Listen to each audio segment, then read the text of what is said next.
శ్రీ గురుచరిత్ర అధ్యాయం 38 శ్రీ గణేశాయ నమః శ్రీ సరస్వత్యై నమః శ్రీ గురుభ్యో నమః.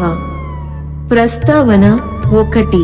జ్ఞానము, కర్మ, భక్తి వేరుగావని వాటి సమ్మేళనమే పరమార్థానికి మార్గమని ఈ 38, 39, 40 అధ్యాయాలు తెలుపుతాయి. 2. దేవతలు తమనుపాసించిన వారి అభీష్టాలు నెరవేరుస్తారే గాని భస్మాసురునికి లాగా వారిని సంస్కరించరు. సద్గురువు భక్తులకు శ్రేయస్కరమైనది మాత్రమే ప్రసాదిస్తూ తమ లీలచేత వారిని మోక్షార్హులను చేస్తాడు. 3. సద్గురువు భక్తి వల్లనే జ్ఞాన, భక్తి, కర్మలు సిద్ధిస్తాయి. శ్రీ గురుని వంటి సద్గురువు ఆజ్ఞాపించినప్పుడే వ్రతాదులు సార్థకమవుతాయని ఒక పేద శిష్యుడు, ఒక గొడ్రాలు, ఒక కుష్ఠిరోగి యొక్క అనుభవాలు తెలుపుతాయి. ఆ యత్నాలే వారాజ్ఞాపించక ముందు నిష్ఫలమవడం గమనార్హం. సద్గురువనుగ్రహం వల్లనే సావిత్రి మరణించిన భర్తను తిరిగి బ్రతికించుకొన్నదిగాని వ్రతాల వలన గాదు.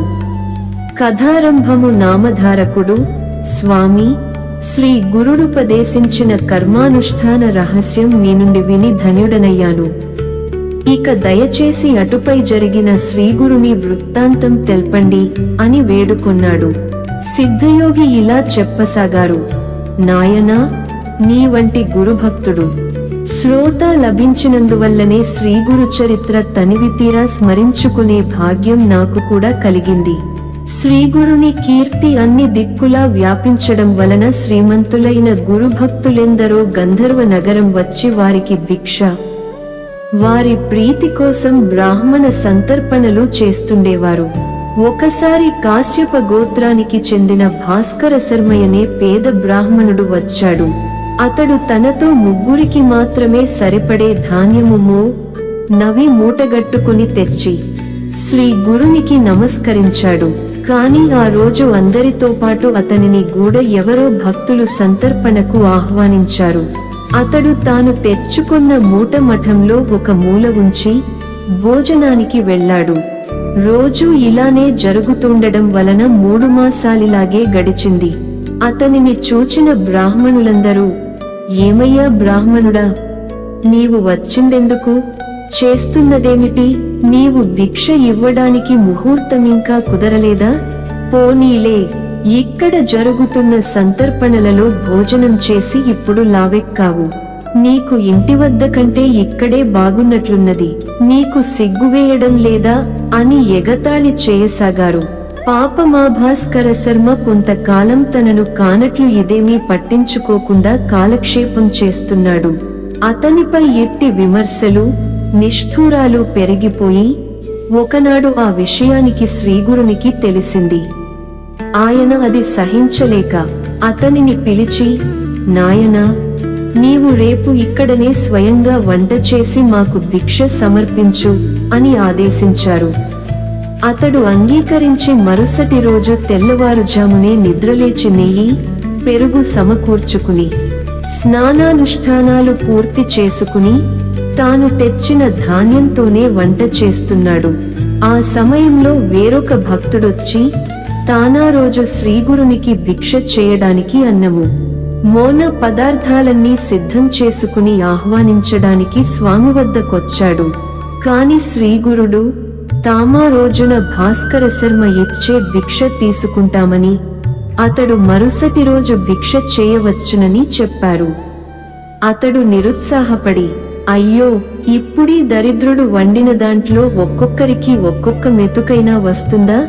ఈ రోజు ఎవరి కొంపలకు వాళ్లు వెళ్లి భోంచేయవలసిందే అనుకొంటూ వెనుకకు మరలాడు. శ్రీగురుడు ఆ మాటలు విని అతనికి, అక్కడున్న వారందరికీ ఇలా చెప్పారు. నాయనలారా, ఈరోజు మీరెవ్వరూ భోజనానికి ఎక్కడికి వెళ్ళవద్దు. మీరందరూ భార్యాబిడ్డలతోనూ స్నేహితులతోనూ కలిసి ఈ మఠంలోనే భోజనం చేయాలి. కనుక అందరూ స్నానాలు చేసిరండి అని చెప్పారు. అందరూ ముఖముఖాలు చూచుకుని నవ్వుకుంటూ, ఈ దరిద్రుడు తెచ్చుకున్నది సోలెడు బియ్యమే కదా, ఎవరికి తెలియదు మఠంలో ఇందరికీ భోజనం పెట్టడానికి అదేమి సరిపోతుంది అనుకుంటూ స్నానానికి వెళ్లారు. ఇంతలో శ్రీగురుడు భాస్కర శర్మతో, నాయనా, కొద్దిసేపట్లో అందరూ వస్తారు, త్వరగా సిద్ధం చేయి అని చెప్పారు.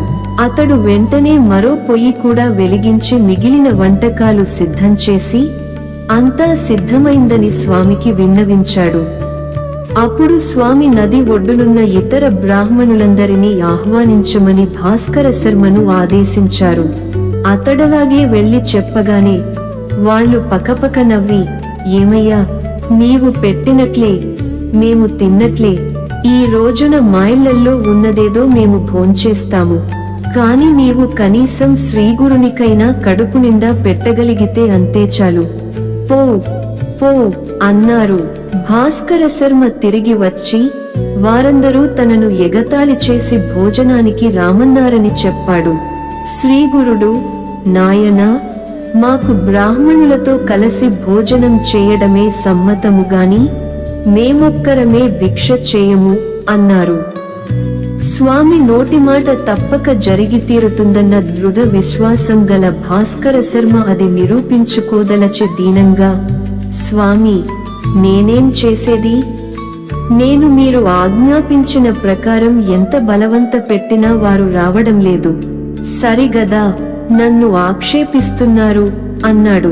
అప్పుడాయన వెంటనే మరో శిష్యుని పంపి నది వద్దనున్న బ్రాహ్మణులందరినీ వెంట తీసుకురమ్మని ఆజ్ఞాపించారు. అతడు పరుగున పోయి శ్రీగురుని ఆజ్ఞగా చెప్పి అందరినీ ఆహ్వానించాడు. ఇక తప్పక అందరూ మఠం చేరుకున్నారు. శ్రీగురుడు వారందరితో, బ్రాహ్మణోత్తములారా, మీరందరూ మీ భార్యాబిడ్డలను తీసుకుని మఠానికి రావాలి. ఈరోజు ఇక్కడే 4000 మందికి సమారాధన చేయాలి. అందరూ విస్తళ్లలో అన్నం కట్టుకుని తీసుకుపోవాలి అని భాస్కర శర్మతో, ఏమయ్యా, చూస్తావేమిటి? లేచి నమస్కరించి అందర్నీ ఆహ్వానించు అన్నారు. అతడు వెంటనే లేచి నమస్కరించి వారందరూ సకుటుంబ బంధుమిత్రులతో కలిసి తాను చేయనున్న సమారాధనకు విచ్చేసి తనను కృతార్థుడను చేయమని వేడుకొన్నాడు. వారిలో కొందరు బ్రాహ్మణులు నవ్వి, ఓరి వెర్రి బ్రాహ్మణుడా, సిగ్గులేకుండా తగుదుననుకొని నీవు పిలిస్తే వచ్చామటయ్యా, నీవు చేసినది ఒక్కొక్కరికి ఒక్కొక్క మెతుకైనా సరిపోతుందా అన్నారు. కొందరు పెద్దలు వారిని వారించి, తప్పు, అతనిని నిందించవద్దు, ఇందులో అతని దోషమేమీ లేదు, గురువు చెప్పిన ప్రకారం చేస్తున్నాడు అని మందలించారు. భాస్కరుడు శ్రీగురుపాదాలను పూజించి ఆయనకు ఆరతిచ్చి విస్తళ్ళు వేశాడు. అప్పుడు శ్రీ గురుని ఆజ్ఞ కోరాడు. అంతటా శ్రీ గురుడు అతనికొక వస్త్రమిచ్చి దానిని వంటకాలపై కప్పమని ఆదేశించారు. అతడలా చేయగానే శ్రీగురుడు తమ కమండలంలోని నీరు అభిమంత్రించి ఆ వస్త్రంపై చల్లి వస్త్రం తీయకుండా వడ్డన చేయమని ఆదేశించాడు. వెంటనే భాస్కర శర్మ మరికొంతమంది ఆ వస్త్రం క్రింద నుండి పళ్ళాలతో వంటకాలు తీసుకుని తిరిగి వడ్డిస్తున్నారు. నెయ్యి కూడా ధారలుగా వడ్డిస్తూనే ఉన్నారు. అది చూచి భక్తులందరూ ఆశ్చర్యచకితులయ్యారు. అప్పుడు మొదట శ్రీగురుడు, తర్వాత మిగిలిన వారు ఆపోసనం తీసుకుని భోజనం చేయడం మొదలుపెట్టారు. భాస్కర శర్మ ఒక్కొక్కరి వద్దకు వెళ్లి నెమ్మదిగా కూర్చుని కావలసినవి అడిగి వేయించుకుని తృప్తిగా భోజనం చేయమని చెప్పాడు. భోజనాలయ్యాక అందరికీ తాంబూలాలిచ్చి స్త్రీలకు, పిల్లలకు, అన్ని వర్ణాల వారికి బంతులుగా కూర్చోబెట్టి వడ్డన చేశారు. చివరకు ఊరిలో విచారించి భోజనం చేయని వారెవరూ లేరని నిర్ధారణ చేసుకున్నాక శ్రీగురుని ఆజ్ఞ తీసుకుని భాస్కరుడు గురు ప్రసాదం స్వీకరించాడు. అప్పుడతడు వెళ్లి చూచి అతడు వండిన వంటకమంతా అలానే ఉన్నదని స్వామికి మనవి చేశాడు. దానిని జలాచరాలకు వేయమని స్వామి ఆదేశించగా అతడు అలానే చేశాడు. కొద్దిపాటి అన్నంతోనే వేలాది మందికి గొప్పగా సమారాధన జరగడం వలన గురుమహిమ అందరికీ తెలిసింది. శ్రీ గురుడు సాక్షాత్తు అన్నపూర్ణేశ్వరుడని, వారి అనుగ్రహానికి పాత్రులైన వారికి ఎట్టి కొరత ఉండదని అందరూ కీర్తించారు. అప్పుడు శ్రీ గురుడు భాస్కర శర్మను ఆశీర్వదించి ఇంటికి పంపివేశారు. శ్రీ గురుని కీర్తి మరొక్కసారి అన్ని దిక్కులా మారుమ్రోగింది.